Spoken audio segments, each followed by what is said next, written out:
Sabuga Bandim. Se inscreva. Bora pra aula então?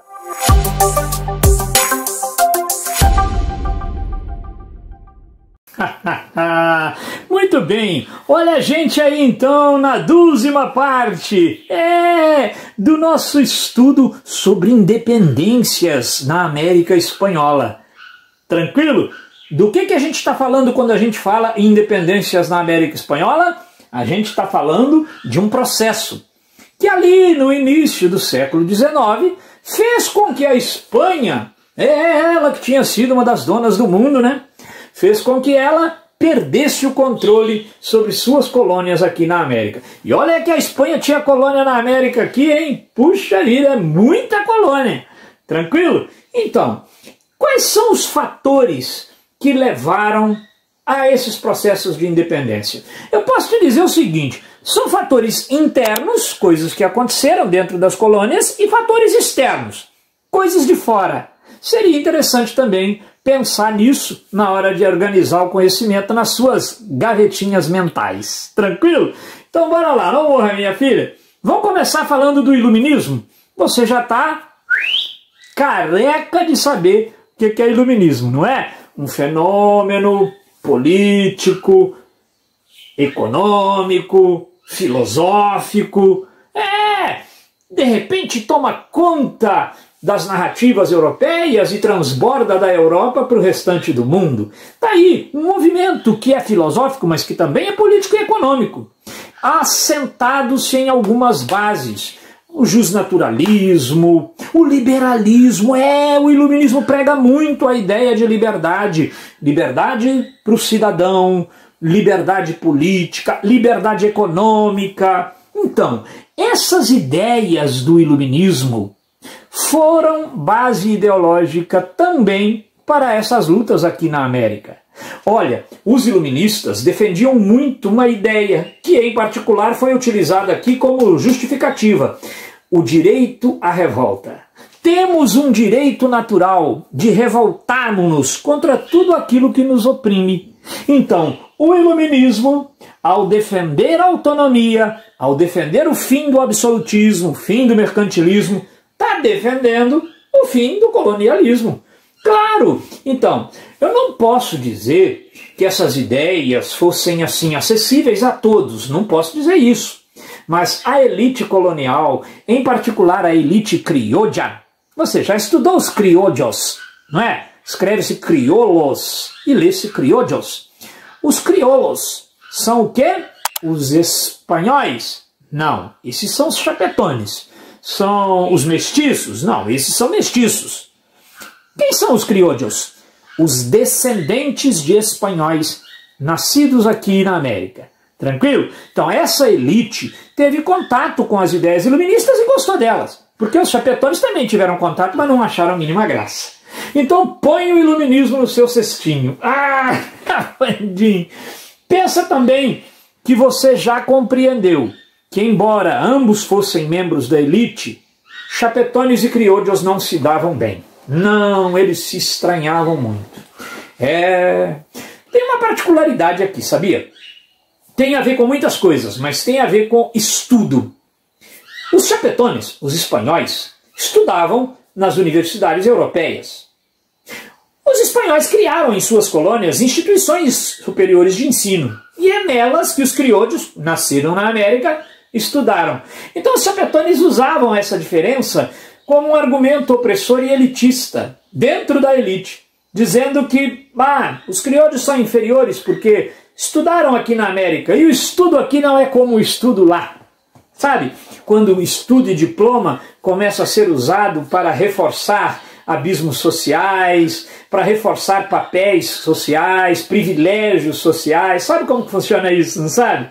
E você já percebeu que na dialética da vida isso cai por terra, ok? Há empreendedores sem grande formação intelectual, do mesmo jeito que há gente com formação intelectual que não se dá bem porque não é empreendedora. Há pessoas que se dão muito bem fazendo curso superior em instituições privadas e outros que passam em instituições públicas e não se dão bem. Então assim, ficar usando o diploma para dar carteirada dizendo só porque eu estudei em Sevilha eu sou melhor do que você que estudou aqui.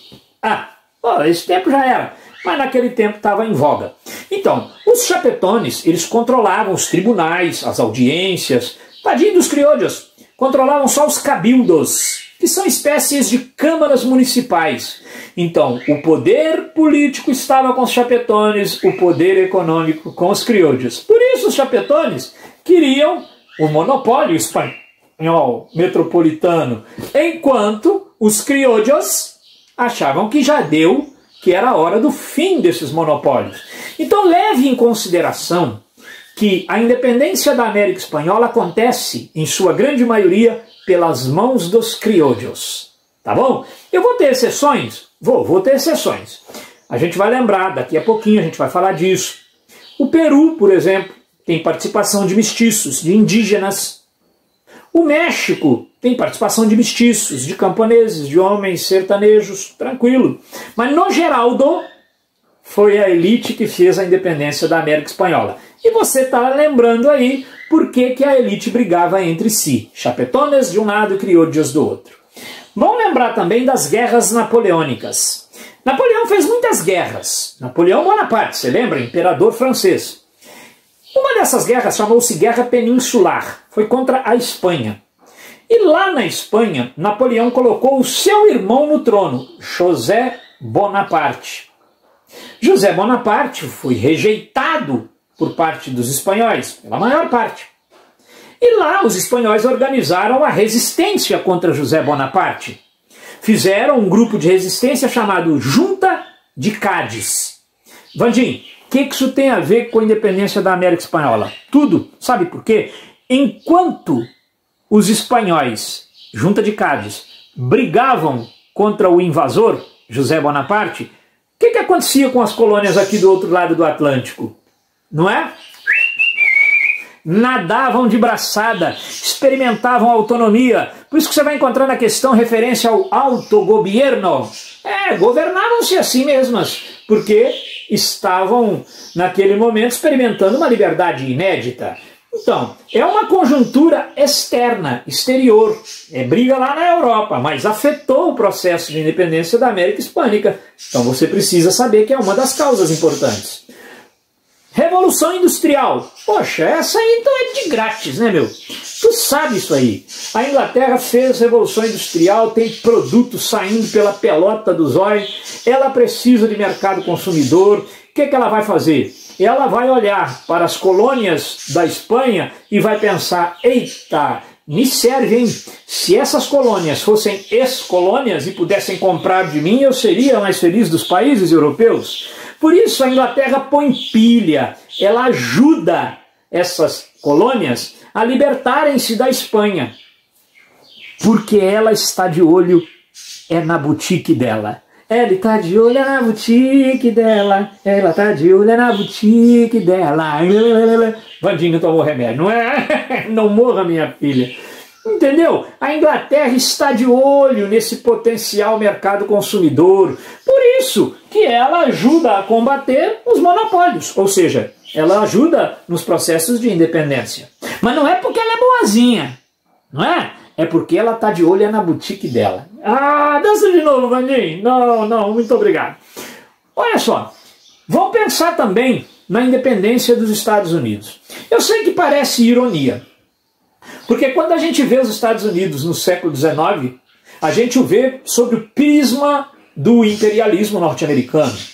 Eu sei que os Estados Unidos no século XIX vão se comportar de forma muito arrogante. Nós vamos estudar isso. Mas é importante lembrar que aqui nesse contexto eles eram inspiração para a liberdade. As colônias da Espanha, o Brasil também, olhavam para os Estados Unidos, primeiro país americano a ficar independente de uma potência europeia, e pensavam, quando eu crescer, eu quero ser assim. Então, a independência dos Estados Unidos é um dos fatores que leva à independência da América Espanhola. Você lembra que os norte-americanos inventaram um regime, o regime da República, que é romano, mas agora numa forma diferente. com um tal de presidente da República. Eles são os inventores da República Presidencialista. E a elite criouda achava aquilo chique pra caramba, chique no último. E ela pensava, vamos copiar. Então, batendo no liquidificador esses fatores, você consegue entender tudo aquilo que pôs lenha na fogueira e levou as colônias da Espanha a ficarem independentes. Força na peruca, nós estamos precisando. Terminou de assistir? Gostou? Nem doeu, né? Então agora vai lá, se inscreva no nosso canal, espalhe a boa nova, vira e mexe, tem um vídeo novo por aqui. Se não tiver também, não te devo nenhuma satisfação, mas vai entrando aí que aparecem as coisas, tranquilo? Não passa aperto com história não. Vem pro Sabuga Vandim que aqui a gente sabuga. Se não for história, vai ter aqui. Se não for, a gente inventa pra ter aqui também. Abração, hein? Deixa o seu like aí, inscreva-se.